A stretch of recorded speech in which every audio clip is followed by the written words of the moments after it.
को जो है पूजा है। गोविंद देव जी की बात करें तो गोविंद देव जी को जो पूजा है वह आराध्य देव के रूप में पूजा है यहाँ के कछवाहा वंश के शासकों ने। इसको अपना राजा माना एक तरह से, और इसके नीचे दीवान के रूप में रह करके इन्होंने शासन किया था। इस गोविंद देव जी के मंदिर के बैक साइड में इन्होंने एक गार्डन का निर्माण करवाया था जिसे जय निवास उद्यान के नाम से जो है पुकारा जाता है। तो जय निवास उद्यान जो है, इस जय निवास उद्यान का निर्माण भी इन्होंने इस गोविंद देव जी मंदिर के बैक साइड में जो है करवाया था। तो जय निवास उद्यान का निर्माण भी इन्होंने ही करवाया था, जय सिंह जो है इन्होंने ही। तो जय निवास उद्यान का ये जो है निर्माण करवा देते हैं यहाँ पर। और इसके अलावा इन्होंने बात यहाँ से आगे बढ़ती है और बात पहुँचती है 1728 ईस्वी में। 1728 में ये क्या करते हैं कि देखिएगा, इनकी मेन रूप से दो रानियों के बारे में जो चर्चा मिलती है, एक तो मेवाड़ की और एक मारवाड़ की। तो जो मारवाड़ की थी सूरज कंवर, उसको तो यहाँ रख दिया था इन्होंने इसमें चंद्र महल में। और जो चांद कंवर सिसोदिया जो थी, उस चांद कंवर सिसोदिया के लिए इन्होंने जयपुर में है घाट की गोणी, जयपुर में ही है मित्रों घाट की गोणी। जयपुर जो है यहाँ पर है घाट की गोणी, घाट की गोणी जो है ये जयपुर में ही है। तो ये घाट की गोणी जो है ये जयपुर में ही है। इस घाट की गोणी में इन्होंने क्या किया कि यहाँ पर एक महल बनवाया जिसे सिसोदिया रानी का महल कहा जाता है। सिसोदिया रानी का महल कहा जाता है। सिसोदिया रानी जो है, सिसोदिया रानी का महल कहा जाता है यहाँ पर इसको। तो सिसोदिया रानी का महल इसको कहा जाता है, सिसोदिया रानी का महल। और इसी के साथ में यहाँ पर सिसोदिया रानी का बाग भी इन्होंने बनवाया था। तो सिसोदिया रानी का महल और सिसोदिया रानी का बाग ये दोनों घाट की गोणी में स्थित हैं और इनका निर्माण 1728 में करवाया था। अब सिसोदिया रानी कौन थी ये आपको पता ही है कि सिसोदिया रानी जो थी, उस सिसोदिया रानी की बात करें तो उनका नाम मिलता है चांद कंवर सिसोदिया। उसके लिए ये जो चांद कंवर जो थी, इस चांद कंवर सिसोदिया के लिए यहाँ पर इन्होंने ये महल का निर्माण करवाया था, आपके जय सिंह जो थे इन्होंने। तो देखिएगा यहाँ पर ये चांद कंवर सिसोदिया जो है इनके लिए यहाँ पर इन्होंने ऐसे महल का जो है निर्माण करवा दिया था। तो ये बात थी आपके 1728 ईस्वी की, राइट।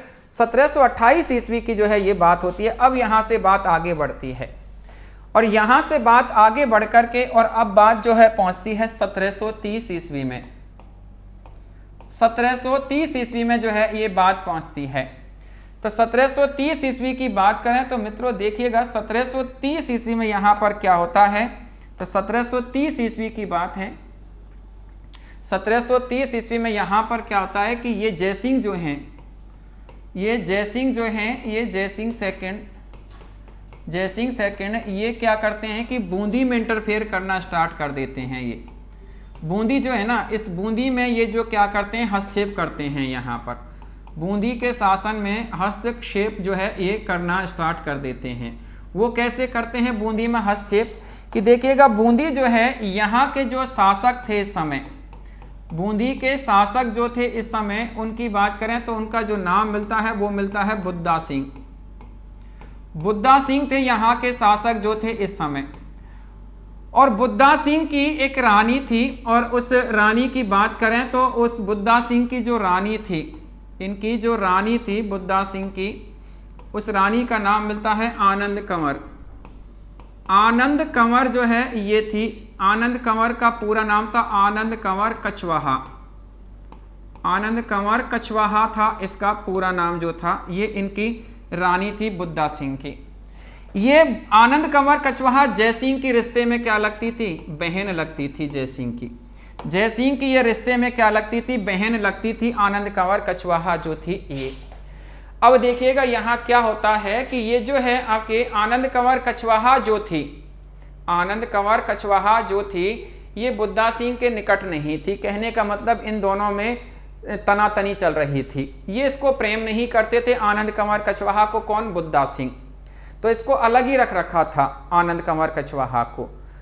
तो इस कालांतर में ये जो है क्या होता है कि एक तो इस कारण ये जयसिंह जो है इनसे नाराज थे कि ये अब इनकी बहन को प्रेम नहीं करते थे।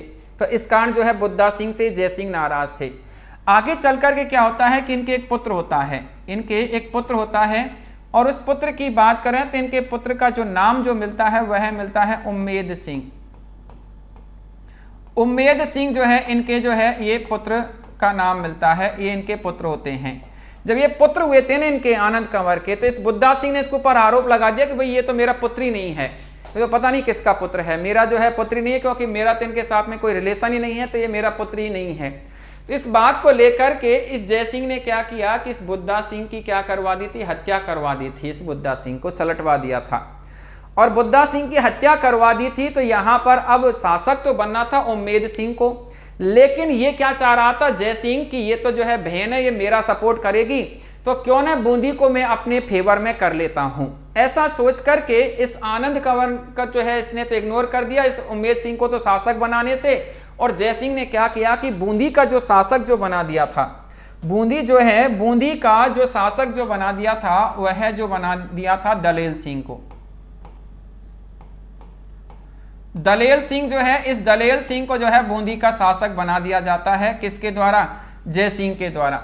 जय सिंह जो है, इस जय सिंह के द्वारा दलेल सिंह को बूंदी का शासक बना दिया जाता है। अब दलेल सिंह कौन थे, ये भी बीच में बात आ जाती है। अब तो दलेल सिंह की बात करें तो देखिएगा, ऐसा माना जाता है कि बूंदी में एक स्थान पड़ता है करवड़। क्या स्थान पड़ता है? करवड़। करवड़ जो है यहाँ के जो शासक जो थे करवड़ के, उस शासक की बात करें तो इसका नाम मिलता है सालिम सिंह। सालिम सिंह जो है यहाँ के शासक थे, ये जो है यहाँ के। इस सालिम सिंह के दो पुत्र थे, इस सालिम सिंह के दो पुत्र थे, इस सालिम सिंह के दो पुत्र थे। तो एक का नाम दलेल सिंह और एक का नाम मिलता है प्रताप सिंह। एक का नाम दलेल सिंह और एक का नाम मिलता है प्रताप सिंह। ये दो पुत्र थे किसके? सालिम सिंह के। तो ये करवड़ जो है, करवड़ के थे दलेल सिंह। सीधे बात करें तो अपन तो ऐसा मानते हैं कि आपके जो जय सिंह जो हैं, इस जय सिंह ने क्या किया कि इस दलेल सिंह के साथ में अपनी पुत्री का विवाह भी कर दिया था। और पुत्री की बात करें तो उस पुत्री का नाम जो मिलता है, इनकी पुत्री जो है, पुत्री का विवाह कर दिया जाता है। और पुत्री की बात करें तो उसका नाम मिलता है कृष्णा कंवर। कृष्णा कंवर या किशन कंवर के नाम से जो है इनको पुकारा गया है। कृष्णा कंवर या किशन कंवर, इसका जो है विवाह किसके साथ में कर दिया जाता है? दलेल सिंह के साथ में कर दिया जाता है। किसके द्वारा? जय सिंह के द्वारा। जय सिंह के एक्चुअल में यहाँ ये जो पुत्री थी कृष्णा कंवर या किशन कंवर, इस किशन कंवर का विवाह जो किसके साथ में कर दिया जाता है? दलेल सिंह के साथ में कर दिया जाता है। तो दलेल सिंह के साथ में विवाह कर दिया था, तो एक तरह से बूंदी को वहां पर अपनी पुत्री का ससुराल बना दिया और इसको अपने फेवर में ले लिया था बूंदी को। किसने? जय सिंह ने।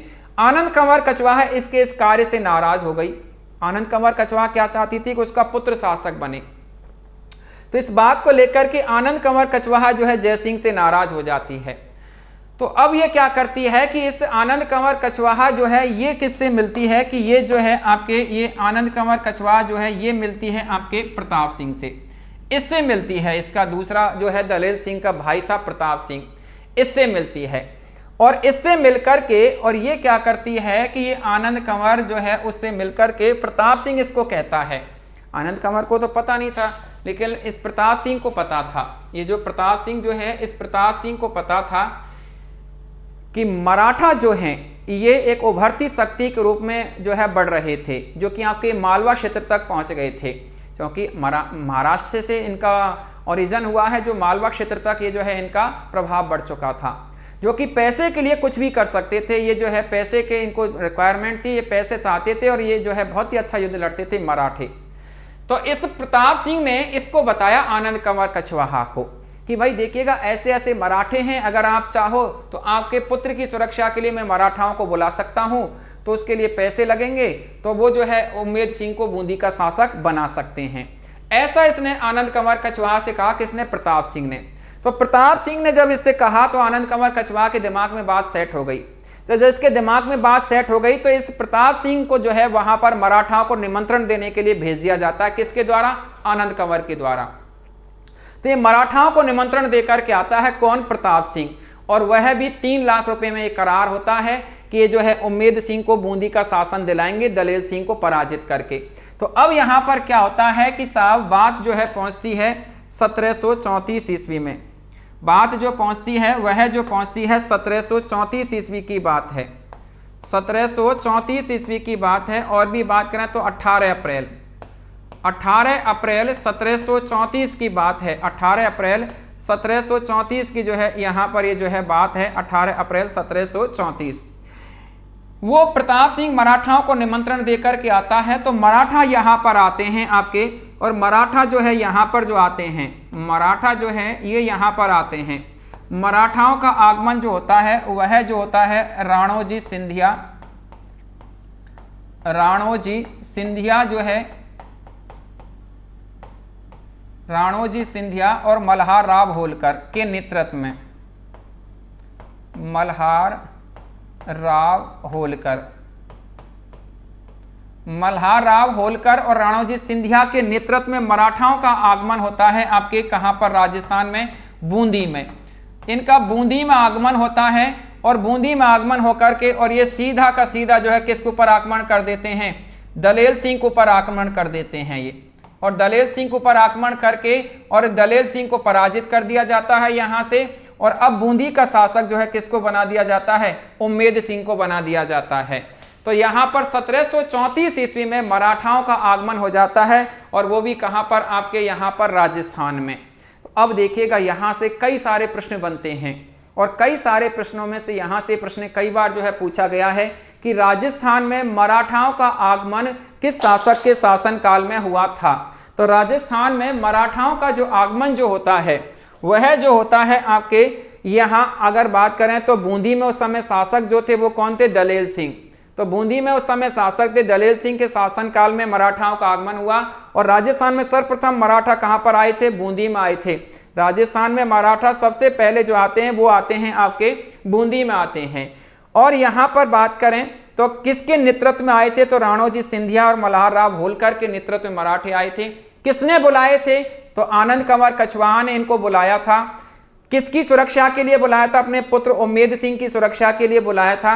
और विशेष रूप से बुलाने के लिए गए थे, वो कौन गए थे, प्रताप सिंह। तो प्रताप सिंह जो है मराठाओं को बुला करके लेकर के आते हैं। और ये मेन रूप से बुलाए थे वो किसके विरुद्ध बुलाए थे, जयसिंह के सेकंड के विरुद्ध बुलाए थे, क्योंकि जयसिंह सेकंड ने दलेल सिंह को शासक बनाया था वहां का। तो मेन इनको जो है बुलाने का कारण इस दलेल सिंह के जो है यहां से हटा करके उम्मेद सिंह को शासक बनाना, और ये जयसिंह के खिलाफ जो है इनको यहां पर बुलाया था। तो अब यहां पर ये मराठे आ जाते हैं 17 जुलाई 1700 यहाँ पर ये 18 अप्रैल 1734 को जो है ये मराठाओं का यहाँ पर आगमन हो जाता है। अब मराठा जो है ये जयपुर को परेशान करने लगते हैं। तो अब जयपुर को परेशान करने लगते हैं, तो अब आगे देखिएगा आगे क्या होता है यहाँ से घटना।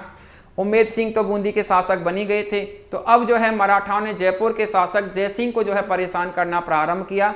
जयपुर उस समय बसाई था, तो जयपुर में लूट खसोट करना इन्होंने प्रारंभ कर दिया था।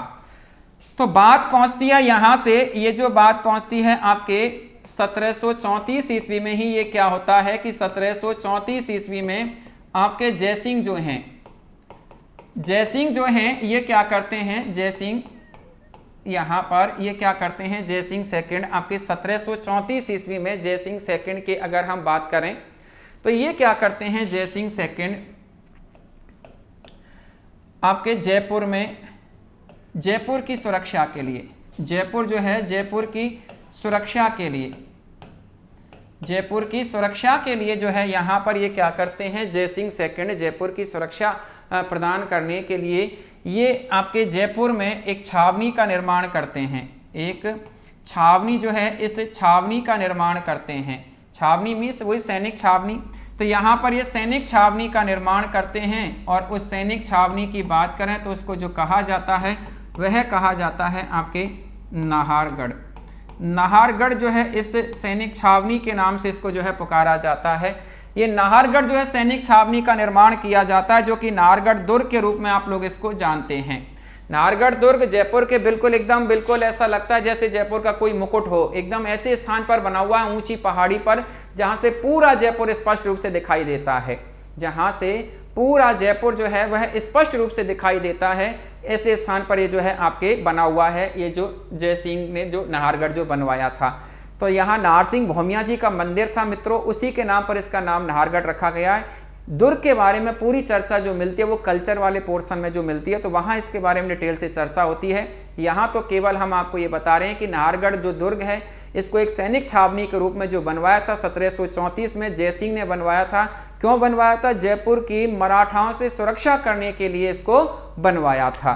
तो जयपुर की मराठाओं से सुरक्षा करने के लिए इन्होंने यहाँ पर इसका निर्माण करवाया था 1734 ईस्वी में। तो नाहरगढ़ को ही जयपुर का मुकुट भी कहा जाता है, इसको सुदर्शनगढ़ के नाम से भी जो है पुकारते हैं। तो इसको जयपुर का मुकुट भी कहते हैं मित्रों, जयपुर का मुकुट भी कहा जाता है इसको, जयपुर का मुकुट, या इसको सुदर्शनगढ़ के नाम से भी जो है इसको पुकारते हैं, इसको सुदर्शनगढ़ के नाम से भी इसको जो है पुकारते हैं। तो ऐसा यहाँ पर ये जो है इन्होंने ये कार्य करवाया था। इसके बाद में नेक्स्ट अब क्या होता है कि मराठा पूरे राजस्थान में फैल चुके थे। तो पूरे राजस्थान के राजा जो है इन मराठाओं से परेशान होने लगे थे। जब परेशान होने लगे थे तो इन राजाओं ने एक होकर के इन मराठाओं को यहाँ से निकालने की योजना बनाई थी, और योजना के तहत एक सम्मेलन आयोजित हुआ था, और उस सम्मेलन को जो कहा जाता है वह कहा जाता है हुरडा सम्मेलन। तो अब हम जो बात कर रहे हैं मित्रों यहाँ पर वो जो कर रहे हैं वो है हुरडा सम्मेलन। हुरडा सम्मेलन के बारे में जो है यहाँ पर जो है बात कर रहे हैं। हुरडा सम्मेलन की यहाँ पर हम बात करें तो हुरडा सम्मेलन जो होता है ये हुआ था आपके 17 जुलाई को। 17 जुलाई 1734 जो है यहाँ पर ये इस समय हुरडा सम्मेलन होता है 17 जुलाई 1734 में। 17 जुलाई 1734 में हुरडा सम्मेलन होता है मित्रों। हुरडा सम्मेलन नाम क्यों रखा हुरडा? तो देखिएगा ये भीलवाड़ा जो है यहाँ पड़ता है, ये हुरडा स्थान भीलवाड़ा जो है ना, इस भीलवाड़ा में जो है ये हुरडा स्थान पड़ता है। यहाँ ये सम्मेलन हुआ था। सम्मेलन का उद्देश्य क्या था? मराठाओं के विरुद्ध एक होना। उद्देश्य जो था वह था मराठाओं के विरुद्ध एक होना। मराठा जो है मराठाओं के विरुद्ध जो है एक होना, विरुद्ध जो है ये सम्मेलन किया गया था।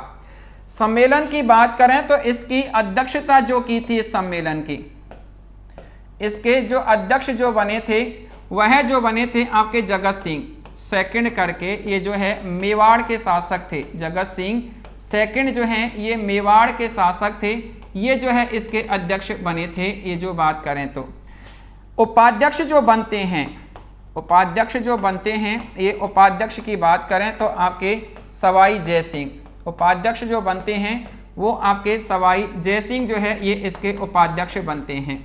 सवाई जय सिंह सेकंड जो कि आपको पता ही है ये आपके आमेर के शासक या जयपुर के शासक, जयपुर बस चुका था उस समय, तो आमेर के शासक ये इसके उपाध्यक्ष बने थे। ये हुरडा सम्मेलन जो रहा था ये विफल रहा था। सम्मेलन जो रहा था वो रहा था विफल रहा था। इसमें राजस्थान के कई रियासतों के शासकों ने इसमें भाग लिया था, और कई रियासतों के शासकों ने इसमें भाग लिया था, लेकिन उनमें एकता नहीं हो पाई थी इन मराठाओं को यहाँ से निकालने के लिए। तो इस प्रकार से फ्लॉप रहा था। आपके बूंदी की तरफ से इसमें जो भाग लेने गए थे वो दलेल सिंह ही गए थे। दलेल सिंह जिसको मराठाओं ने निकाल दिया था, तो वो ही इसमें जो है भाग लेने जाते हैं बूंदी की तरफ से। जयपुर की तरफ से आपने लिया ही था सवाई जय सिंह, मेवाड़ की तरफ से इन्होंने लिया ही था। तो ऐसे करके यहाँ से जो है इसमें कई रियासतों के शासकों ने इसमें जो है पार्टिसिपेट किया था, लेकिन यहाँ पर इनमें किसी में भी जो है एकता नहीं हो पाई थी। इस कारण ये जो है सम्मेलन जो है फ्लॉप हो गया था। तो ऐसा जो है ये हुरडा सम्मेलन रहा था। आपके जय सिंह के शासनकाल में ही ये हुरडा सम्मेलन होता है। तो जय सिंह का इससे आगे का शासनकाल हम चर्चा करेंगे अगले अध्याय में। जब तक आप हमारे साथ बने रहिएगा। नेक्स्ट अगले अध्याय में हम आपके साथ में जुड़ते हैं। नमस्कार दोस्तों, जय हिंद।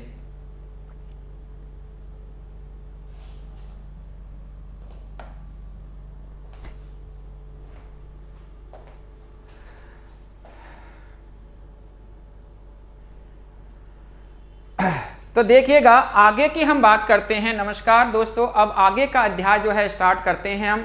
जय सिंह सेकंड जो है इन्हीं का आगे का अध्याय जो है हम चर्चा कर रहे हैं, और जय सिंह सेकंड का आगे का अध्याय जो हम चर्चा कर रहे हैं यहाँ पर, वह जो आगे का अध्याय जो है इसके कुछ और उपलब्धियों के बारे में हम चर्चा कर रहे हैं। हमने जो चर्चाएँ की थी हुरडा सम्मेलन तक चर्चाएँ की थी, जो पिछला अध्याय जो था उसमें। हुरडा सम्मेलन के बाद में अब आगे की जो चर्चाएँ जो करते हैं हम, उन चर्चाओं की बात करें तो यहाँ पर देखिएगा अब बात पहुँचती है 1742 ईस्वी में। 1742 ईस्वी में जय सिंह क्या करते हैं मित्रों? जय सिंह की बात करें तो ये जय सिंह जो हैं, ये जय सिंह सेकंड ने आपके अश्वमेध यज्ञ करवाया था। क्या करवाया था? अश्वमेध यज्ञ करवाया था इन्होंने, अश्वमेध यज्ञ करवाया था इन्होंने। ये जो बात करें तो जयसिंह सेकंड जो है इन्होंने, तो ये अंतिम हिंदू शासक कहलाते हैं जिन्होंने अश्वमेध यज्ञ करवाया था। ये अंतिम हिंदू शासक आपके भारत के, राजस्थानी नहीं भारत के अंतिम हिंदू शासक जो है ये रहे हैं। अंतिम हिंदू शासक के रूप में इनको जाना जाता है। तो अंतिम हिंदू शासक रहे हैं जिन्होंने अश्वमेध यज्ञ करवाया था। तो अंतिम हिंदू शासक रहे हैं जिन्होंने अश्वमेध यज्ञ जो है करवाया था। तो अश्वमेध यज्ञ करवाया था इन्होंने। अश्वमेध यज्ञ क्या होता है? अब आप ये कहेंगे, अश्व का मतलब है घोड़ा और मेघ का मतलब खुला आसमान या बादल। तो कहने का मतलब खुले बादल के नीचे घोड़े छोड़े जाते हैं राजा के द्वारा। क्यों? राजा अपने साम्राज्य की सीमा रेखाओं का विस्तार करने के लिए ऐसा करता है। वो क्या करता है? यज्ञ करता है पहले, यज्ञ के बाद में वो घोड़े छोड़ता है अपनी विजय के लिए, एक तरह से अपने साम्राज्य की सीमाओं का विस्तार के लिए ऐसा करता है। तो जहां तक वो घोड़े चले जाते हैं वहां तक उस राजा का साम्राज्य हो जाता है। अगर उन घोड़ों को कोई पकड़ लेता है तो उसके साथ में राजा को युद्ध लड़ना पड़ता है। अगर युद्ध में जीत गया तो वो जो है उसका साम्राज्य वहां तक विस्तार हो ही जाता है। अगर हार गया तो खुद के साम्राज्य से भी हाथ धोना पड़ता है। तो ऐसा होता है अश्वमेध यज्ञ। तो ऐसा कहते हैं कि इन्होंने 1742 ईस्वी में अश्वमेध यज्ञ का आयोजन करवाया था, जयसिंह सेकंड जो है इन्होंने। मित्रों, इस अश्वमेध यज्ञ जो है, इस अश्वमेध यज्ञ के लिए जो पंडित आए थे, इस अश्वमेध यज्ञ के जो पंडित जो थे, इस अश्वमेध यज्ञ के जो मुख्य पंडित जो थे उनकी बात करें तो उनका जो नाम मिलता है वह जो मिलता है पौंडरिक रत्नाकर। पौंडरिक रत्नाकर जो है ये इसके मेन जो है पंडित थे। पौंडरिक रत्नाकर जो हैं ये इसके मेन पंडित थे। पौंडरिक रत्नाकर जो हैं इसके मुख्य पंडित थे। ये जो बात करें तो आपके इस अश्वमेध यज्ञ को जो है करवाने वाले जो मुख्य पंडित थे। इन्होंने, जयसिंह ने पंडितों के रुकने के लिए आपके मानसागर जो झील है, मानसागर जो झील है, इस मानसागर झील में, अब मानसागर झील जयपुर से आमेर की तरफ जाते हैं तो पड़ती है। इस मानसागर झील में यहाँ पर इन्होंने क्या किया कि इन्होंने यहाँ पर मानसागर झील में जल महल का निर्माण करवाया था। जल महल का निर्माण करवाया था। मित्रों, जल महल के बारे में लोग बागों की पता ही नहीं, इसमें अलग अलग अवधारणा है। कोई कहते हैं 5 मंजिल का है, कोई कहते हैं 3 मंजिल का है। कहने का मतलब इसकी 3 मंजिल तो पानी में बताई गई हैं जल महल की और 2 मंजिल ऊपर बताई गई हैं इसकी। तो ये जल महल जो है, ये जल महल आपके इस मानसागर झील में जो है ये स्थित है। इस जल महल की बात करें तो इसका निर्माण इन्होंने इस अश्वमेध यज्ञ के पंडितों के रुकने के लिए करवाया था। तो ऐसा जल महल जो है ये आपके जयपुर में, इसका निर्माण भी जयसिंह ने ही करवाया था। तो अब इनका ये जो है अश्वमेध यज्ञ जो हुआ था तो ऐसा मानते हैं कि इन्होंने घोड़े जो छोड़े थे तो उन घोड़ों को कोई कुंभाणी जो है राजपूतों ने, कुंभाणी राजपूतों ने जो है इनके घोड़ों को पकड़ा था। इन कुंभाणी राजपूतों के साथ में इन्होंने युद्ध किया था और इन कुंभाणी राजपूतों के साथ में युद्ध जो किया था तो इसमें ये विजय रहे थे। तो इनका ये सफलतम अश्वमेध यज्ञ रहा था। तो ये इनका सफलतम अश्वमेध यज्ञ रहा था। ये जयसिंह सेकंड जो है इनका, ये बात करें तो 1742 ईस्वी का जो ये यज्ञ रहा था। तो ऐसी ये जो है कहानी रही है आपके यहाँ पर जयसिंह की। जयसिंह की अब हम बात करते हैं ज्योतिष के क्षेत्र में। ये ज्योतिष के बहुत ही अच्छे प्रकांड विद्वान थे आपके जयसिंह जो हैं ये। तो ज्योतिष के ये जो है बहुत ही विद्वान थे। तो मित्रों, ऐसा माना जाता है कि ज्योतिष के इनके जो गुरु जो थे, ज्योतिष गुरु जो थे इनके, उस ज्योतिष गुरु की बात करें तो उनका जो नाम मिलता है वह मिलता है जगन्नाथ। जगन्नाथ इनके ज्योतिष गुरु थे जयसिंह के। जयसिंह जो हैं इनके, जयसिंह के ज्योतिष गुरु जो थे, जयसिंह सेकंड जो है इनके ज्योतिष गुरु जो थे वो थे जगन्नाथ। ऐसा मानते हैं कि जयसिंह ने अपने इस गुरु के दिशा निर्देशन में कई ग्रंथों की रचना की थी। उनमें बात करें तो इनके द्वारा रचे गए जो ग्रंथ रहे हैं जयसिंह के द्वारा, उनमें जैसे बात करें तो जीज मोहम्मद शाही, जीज मोहम्मद शाही, जीज मोहम्मद शाही करके इन्होंने एक ग्रंथ रचा था जो कि ग्रह नक्षत्रों की गणना पर था। ये आपके ग्रह नक्षत्र जो होते हैं इन ग्रह नक्षत्रों की गणना पर था। ये ग्रह नक्षत्रों की गणना पर आधारित था जीज मोहम्मद शाही जो ग्रंथ था ये। इसके अलावा इन्होंने कई और ग्रंथ लिखे थे इन्हीं के दिशा निर्देशन में, जिनमें बात करें तो जैसे सम्राट सिद्धांत करके जो है इन्होंने ये जो है ग्रंथ लिखा था। इसके अलावा इन्होंने जो ग्रंथ लिखा था वह जो लिखा था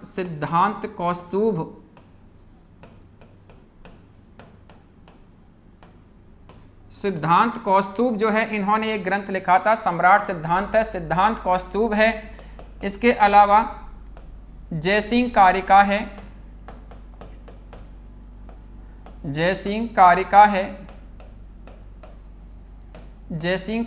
है। इसके अलावा इन्होंने जो ग्रंथ लिखे थे उनमें बात करें तो यहाँ इनके दरबार में एक राइटर हुए थे, इनके दरबार के कवि थे और उनका नाम मिलता है कृष्ण भट्ट ने जो है इनके दरबार में ये थे, तो इन्होंने लिखा था आपके इनके जो है राम रासा करके जो है ये जो है इन्होंने इनके दरबार में लिखा गया जो है ग्रंथ था। तो राम रासा जो है ये इनके दरबार में लिखा गया कृष्ण भट्ट के द्वारा ग्रंथ था। इसके अलावा जो पौंड्रिक रत्नाकर थे,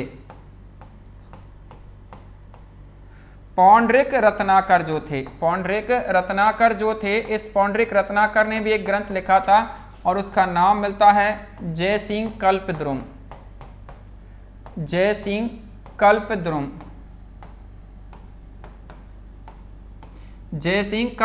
करके जो है इन्होंने ये ग्रंथ लिखा था। तो ऐसे जो है ये ग्रंथ लिखे थे इनके जो है शासनकाल में, ये जयसिंह के शासनकाल में रचे गए ग्रंथ थे। ऐसा माना जाता है कि इनके एक ज्योतिष के ही इनके जो है बहुत ही विद्वान व्यक्ति थे, और उस ज्योतिष के विद्वान व्यक्ति की बात करें तो उनका नाम था केवल राम जो है इन्होंने केवल राम ने जो लॉग टेबल जो है इस लॉग टेबल जो है इसका इन्होंने संस्कृत में अनुवाद कर दिया था। ये जो है संस्कृत में अनुवाद कर दिया था और लॉग टेबल का संस्कृत में अनुवाद करके और उसका नाम रखा था विभाग सारणी करके जो है इन्होंने ये जो है इसका नाम रखा था। ये जो बात करें तो आपके केवल राम ने लॉग टेबल थी, इस लॉग टेबल की बात करें तो इस लॉग टेबल को इन्होंने संस्कृत में ट्रांसलेट कर दिया था केवल राम ने, इन्हीं के शासनकाल में, जयसिंह के ही शासनकाल में, और उसको कहा गया था विभाग सारणी। तो ऐसे करके जो है इनके शासनकाल में जो है ये रहे थे, आपके ज्योतिष के क्षेत्र से जुड़ा हुआ योगदान रहा था जयसिंह जो है इनका। इसके बाद में इनके आगे की हम बात करें तो ऐसा माना जाता है कि जयसिंह ने आपके 5 जो है जंतर मंतरों का निर्माण करवाया था। जंतर मंतर जो हैं, इन जंतर मंतरों का निर्माण करवाया था, जिनको आप वेदशाला के नाम से जो है पुकारते हैं, वेदशाला के नाम से जो है इसको पुकारते हैं। तो 5 जंतर मंतर या वेदशाला इनका जो है इन्होंने निर्माण करवाया था। ये जो बात करें तो आपके जयसिंह जो है इन्होंने, और वो 5 वेदशालाओं की बात करें तो वो 5 वेदशाला जो हैं उनमें सबसे नंबर 1 पर बात करें तो हम दिल्ली की बात करें तो सबसे प्राचीन रही है, ये सबसे प्राचीन जो है ये वेदशाला रही है, सबसे प्राचीन वेदशाला रही है ये दिल्ली वाली जो रही है। नंबर 2 पर बात करते हैं तो आपके जयपुर की हम बात करें तो जयपुर की जो वेदशाला जो रही है ये सबसे बड़ी वेदशाला है, ये आपके सबसे बड़ी वेदशाला है, सबसे बड़ी वेदशाला है जिसमें आपके 14 यंत्र लगे हुए हैं ऐसा बताया गया है। और इसे आपके 2010 में इसे विश्व धरोहर सूची में शामिल कर लिया गया है। विश्व धरोहर सूची जो है इस विश्व धरोहर सूची में इसको शामिल कर लिया गया है। ये जो बात करें तो आपके वेदशाला जो है इसको तो 2010 में इसको विश्व धरोहर सूची में शामिल कर लिया गया है, ये जो आपके यहाँ पर है। नंबर 3 पर बात करें तो वो आपके मथुरा, नंबर 4 पर बात करें तो वो है आपके उज्जैन, उज्जैन। और नंबर 5 पर बात करते हैं तो वो आपके यूँ कह सकते हैं मथुरा है, उज्जैन है। उसके बाद में काशी, काशी को बनारस के नाम से आप लोग पुकारते हैं, बनारस के नाम से आप लोग पुकारते हैं, या आप इसको वाराणसी के नाम से इसको आप लोग पुकारते हैं। तो बनारस कह लीजिएगा या आप इसको वाराणसी कह लीजिएगा। तो बनारस या वाराणसी के नाम से इसको जाना जाता है। यहाँ इन्होंने जो है यहाँ ये 5 वेधशालाओं का निर्माण करवाया था, जयसिंह जो हैं इन्होंने। इसके अलावा जयसिंह की बात करते हैं तो जयसिंह जो हैं, इसके अलावा जयसिंह की बात करें तो ऐसा माना जाता है कि जयसिंह ने 2 शहर भी बसाए थे, जयसिंह ने 2 गांव भी बसाए थे। आपके 2 गांव जो है इन्होंने बसाए थे। ये जो बात करें तो जयसिंह जो है इन्होंने, और 2 गांवों की बात करें तो वह 2 गांव क्या बसाए थे इन्होंने। एक तो आपके जयपुर में बसाया था जयसिंहपुरा, जयपुर में एक जयसिंहपुरा करके जो है इन्होंने ये जो है गांव बसाया था, जयसिंहपुरा करके जो है ये बसाया था। और एक इन्होंने बसाया था मथुरा में, मथुरा जो है यहाँ बसाया था। और मथुरा की बात करें तो मथुरा में जो इन्होंने जो बसाया था उसको जो कहा जाता है वो कहा जाता है बैराग्यपुरा, बैराग्यपुरा के नाम से जो है इसको जाना जाता है। तो बैराग्यपुरा के नाम से इसको जो है जाना जाता है। तो बैराग्यपुरा जो है बैरागियों के लिए था, साधु सन्यासियों के लिए। तो ऐसे जो है इन्होंने शहर बसाए थे। इनकी जो मृत्यु जो हो जाती है, जयसिंह की मृत्यु जो हो जाती है वो है आपके 1743 ईस्वी में इनकी मृत्यु हो जाती है। और इनकी छतरी जो बनाई गई है, इनकी छतरी वही गेटौर में जो है इनकी छतरी स्थित है, गेटौर जो है वहाँ पर इनकी छतरी स्थित है। जयसिंह सेकंड जो है इनकी, जयसिंह सेकंड को इतिहासकारों ने, इस जयसिंह सेकंड जो है, इस जयसिंह सेकंड को इतिहासकारों ने चाणक्य कहा है।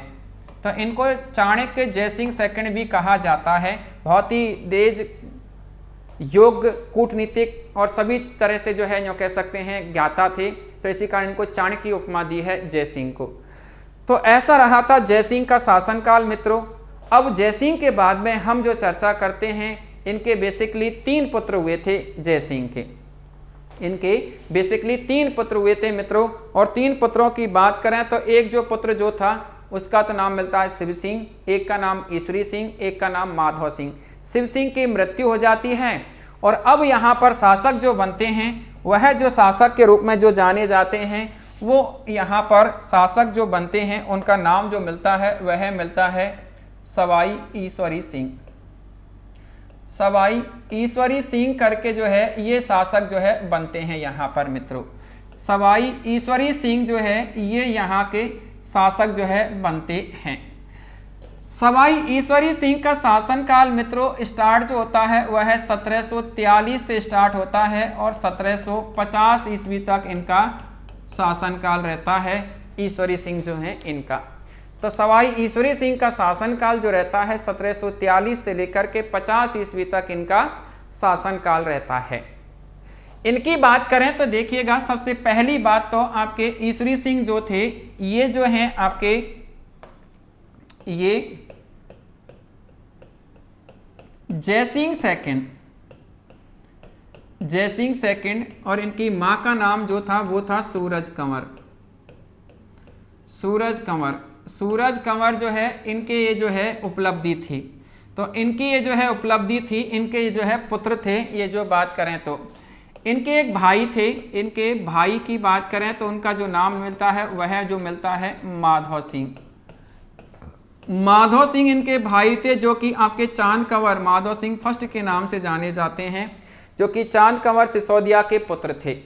चांद कंवर सिसोदिया के जो है ये पुत्र थे। ये जो बात करें तो आपके माधव सिंह जो हैं, ये माधव सिंह जो हैं ये चांद कंवर सिसोदिया के जो है ये पुत्र थे। तो ऐसा यहाँ पर ये जो है यहाँ इनके बारे में जो है ये जानकारी जो है मिलती है। इस प्रकार की यहाँ पर ये जो है जानकारी जो है मिलती है यहाँ पर।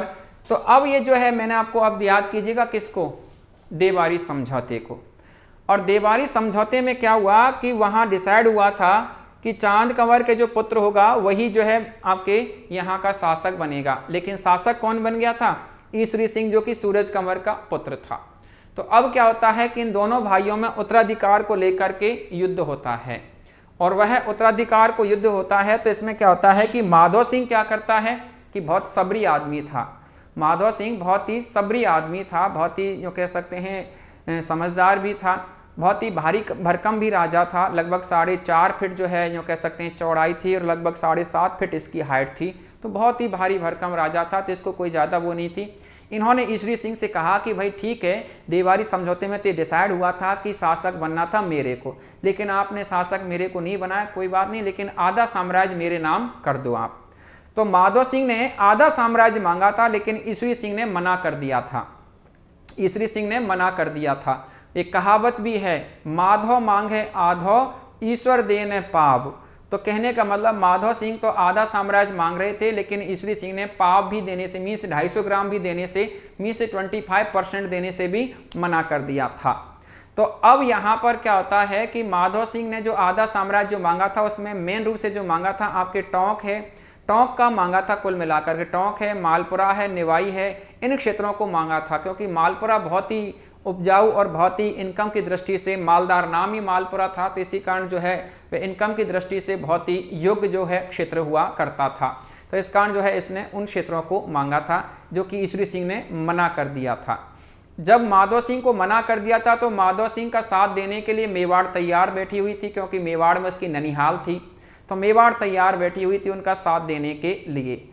तो अब यहाँ पर क्या होता है कि यहाँ पर अब जो है माधव सिंह जो है ये और ईश्वरी सिंह दोनों के मध्य युद्ध होता है, और उस युद्ध की बात करें तो इसको कहा जाता है राजमहल का युद्ध। राजमहल का युद्ध कहा जाता है, राजमहल का युद्ध कहा जाता है, जो कि मित्रों 1 मार्च को हुआ था, 1747 में हुआ था। राजमहल का युद्ध 1 मार्च 1747 में हुआ था, राजमहल का जो युद्ध जो हुआ था। इस युद्ध की बात करें तो देखिएगा, राजमहल जो स्थान जो पड़ता है ये आपके टोंक में पड़ता है। टोंक में देवली के पास में है, देवली जो है उसके पास में जो है ये आपके राजमहल है। ये जो युद्ध जो हुआ था ये उत्तराधिकार का युद्ध था। ये आपके उत्तराधिकार का, उत्तराधिकार जो है इस उत्तराधिकार का युद्ध कहलाता है, उत्तराधिकार का युद्ध कहलाता है। ये दोनों भाइयों में हुआ था। एक तरफ तो कौन थे, ईश्वरी सिंह, ईश्वरी सिंह थे एक तरफ तो, और एक तरफ जो है वो आपके माधव सिंह फर्स्ट। एक तरफ तो ईश्वरी सिंह और एक तरफ माधव सिंह फर्स्ट जो है ये थे।